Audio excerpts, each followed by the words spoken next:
सिर तो सा लगे सिंधड़ी, सिर तो सा लगे सिंधड़ी। करमपुर में जेडीएन वेब न्यूज़ जे सॾ ते ऐलानियल नारे सिर तो सां लॻे सिंधड़ी जे सिरे हेठि सिंध जो सक़ाफ़ती ॾींहुं वॾे जोश ऐं जज़्बे सां मल्हायो वियो।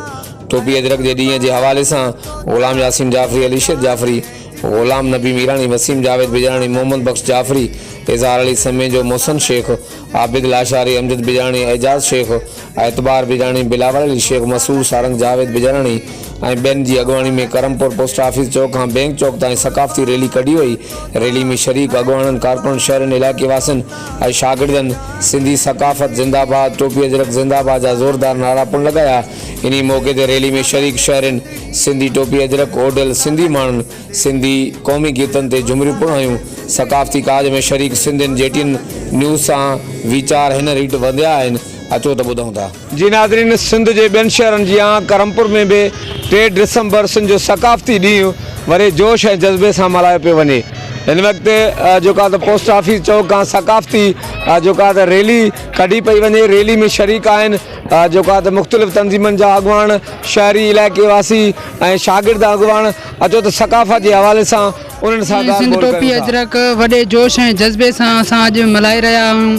सिंध टोपी अजरक ॿियनि शहरनि में बि मल्हाई वई आहे ऐं असां बि अॼु वॾे जोश ऐं जज़्बे सां ॿियनि शहरनि जी असीं करमपुर में बि सक़ाफ़ती जो ॾींहुं पर उमन ऐं दिलि सां ई मल्हायूं था ऐं ॿियनि खे बि वॾी दिलनि सां मूं पर पैगाम ॾियूं था त जिथे बि मल्हायो वञे त दिलि सां मल्हायो वञे, कुर्ब सां मल्हायो वञे। ही कुर्ब जा ॾींहं आहिनि ऐं मोहबत जा ॾींहं आहिनि।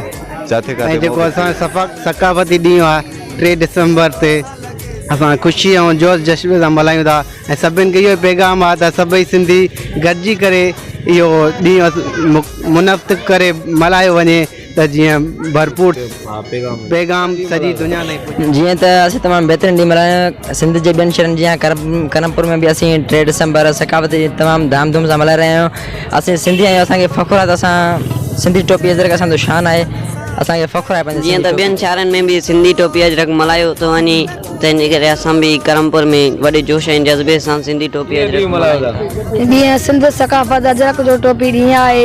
जीअं त ॿियनि शहर में मल्हाया आहे ऐं असां बि पंहिंजे करमपुर में सिंध सक़ाफ़त अजरक टोपी जो ॾींहुं मल्हाईंदे रहिया आहियूं। जीअं सिंध ऐं ॿियनि माण्हुनि खे बि असांजो पैगाम आहे त गॾिजी अचो, गॾिजी सिंध सक़ाफ़त। सिंध जे ॿियनि शहरनि जीअं करमपुर में बि जेडीएन वेब न्यूज़ जे सॾ ते जेको 3 डिसंबर सक़ाफ़ती ॾींहुं आहे उहो वॾे जोश ऐं जेको आहे जज़्बे सां मल्हायो पियो वञे।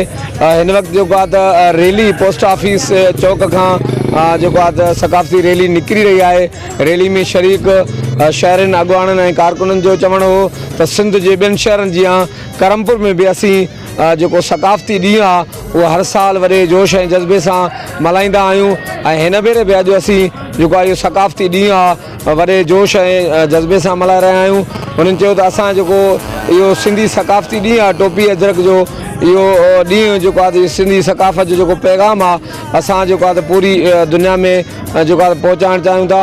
हुननि इहो पैगाम ॾिनो त अचो जेको आहे सिंधी तमामु गॾिजी करे जेको इहो सक़ाफ़ती ॾींहुं आहे इहो जेको आहे त गॾिजी प्यार ऐं मोहबत सां मल्हाए दुनिया खे इहो पैगाम ॾियूं त असीं जेको आहे त सिंधी पाण में हिकु आहियूं ऐं असीं सिंधी शाहूकार सक़ाफ़त जा मालिक आहियूं। कैमरामैन टीम सां गॾु जावेद उस्मान बिजाणी, जेडीएन वेब न्यूज़ करमपुर। सिर तो सा लगे सिंधड़ी, सिर तो सा लगे सिंधड़ी।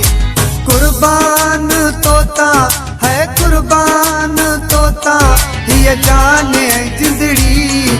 सिर तो सा लगे सिंधड़ी, सिर तो सा लगे सिंधड़ी, सिर तो सा लगे सिंधड़ी, सिर तो सा लगे सिंधड़ी, सिर तो सा लगे।